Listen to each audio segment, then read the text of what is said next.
Good morning বন্ধুরা, তোমরা সবাই কেমন আছো? আশা করি নিশ্চয়ই ভালো আছো। আমিও ভালো আছি। সকাল সকাল চলে এসেছি রান্নাঘরে। এই যে ভাত হয়ে গেছে আমার। এই যে মাংসের জন্য সরঞ্জাম কেটে নিয়েছি।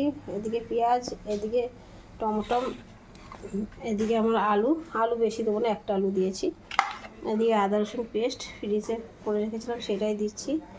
এখন আমি রান্নাটা করব। এখন আমি আলুটাকে আগে ভেজে নেবো। তেল দিয়ে নিয়েছি কড়াইতে। এই দেখো কড়াইতে এখন তেল দিয়ে নিচ্ছি। এখন আলুটা ভাজবো। তেল হয়ে গেছে, দেখো আলুটা ভেজে নেবো। বুঝেছো বন্ধুরা? সাথে থাকো, দেখতে থাকো, কেউ ভিডিওটা স্কিপ করবে না। এই দেখো আমি এখন আলুটা ছেড়ে দিচ্ছি এর মধ্যে। আলুটা ভেজে এখন তুলে নেবো। একটু লাল করে ভেজে নিই, ভাজাটা হোক। ততক্ষণ তোমরা সাথে থাকো, দেখতে থাকো। ফোড়ন দিয়ে দিচ্ছি। এদিকে আলুটা ভাজা হয়ে গেছে, তুলে নিয়েছি। দেখো এবার একটু শর্টে মাংস রান্না করছি, একটু পাতলা করে ঝোল করবো। এদিকে তো কিছুটা পেঁয়াজ একটু দিয়ে নিচ্ছি ভাজার জন্য। হ্যাঁ, কিছুটা পেঁয়াজ একটু ভাজা হোক। আর কিছুটা পেঁয়াজ এর মাংসের মধ্যে আছে। মাংসটা মেখে থেকে করলে ভালো হয়। তাড়াহুড়োর সময় দেরি হয়ে গেছে, মেয়ে খাবার নিয়ে যাবে, বুঝতেই পারছি। এই জন্য আমি তাড়াহুড়ো করে রান্না করছি। দেখতে থাকো, সাথে থাকো, কেউ স্কিপ করবে না ভিডিওটা। এই যে পেঁয়াজটা ভাজা হয়ে গেছে, এর মধ্যে এবার আদা রসুন পেস্টটা দিয়ে দিলাম। ভুল করে কী দিয়ে দিচ্ছি, আমার মাথাটা কাজ করছে না আসলে। বেশি দিয়েছি, অতটা লাগবে না তো আমার, অল্প মাংস। এই যে আদা রসুন পেস্টটা আমি দিয়ে দিলাম এর মধ্যে।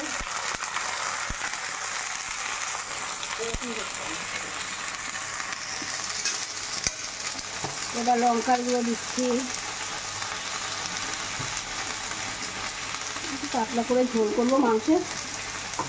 এবার জিরার গুঁড়ো দেবো এর মধ্যে।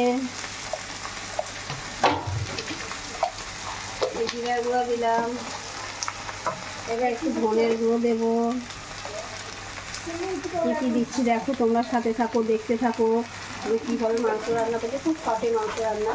তার আমরা মেয়ে খাবার নিয়ে যাবে, বেলা হয়ে গেছে। এই যে হলুদ দিয়ে দিলাম, সব যে যার আন্দাজ মতন দিয়ে দেবে। এই যে লবণ দিয়ে দিলাম। এবার মশলাটা একটু কষাবো, কষিয়ে নিচ্ছি। এবার টমেটো দিয়ে দেবো এর মধ্যে, মশলাটা।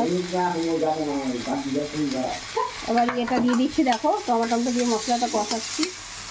মশলাটা কষানো হোক, একটু কষিয়ে তারপরে মাংসটা দেবো। কীভাবে দিচ্ছি ঠিক আছে, সাথে থাকো, দেখতে।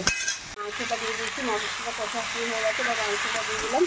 আর মাংসটা আমাদের ভালো করে এবার মাখিয়ে নিচ্ছি মাংসটা। এবার একটু কাঁচা তেল দিয়ে দেবো। হ্যাঁ, এই যে কাঁচা তেল, আমি একটা শুধু সব তেল দিইনি, রেখে দিচ্ছি। এবার কাঁচা তেল দিয়ে পাতলা ঝোলা ওই জন্য মশলাটা খুব কমই দিলাম। বুঝেছো? মশলাটা আমি কষানো হোক, মাংসটা আবার কষানো হবে, শুনে যাতে রান্না হবে, মাংস কষানো হবে, তেল বেরোবে, সাথে থাকতে হয় হোক, কষানো হোক, তারপর আবার দেখাচ্ছি। বন্ধুরা ভিডিওটা কেমন হয়েছে, আমার মাংসের কালারটা কেমন হয়েছে দেখো বন্ধুরা, সাথে থাকো, দেখতে থাকো। আজকের ভিডিও এই পর্যন্ত।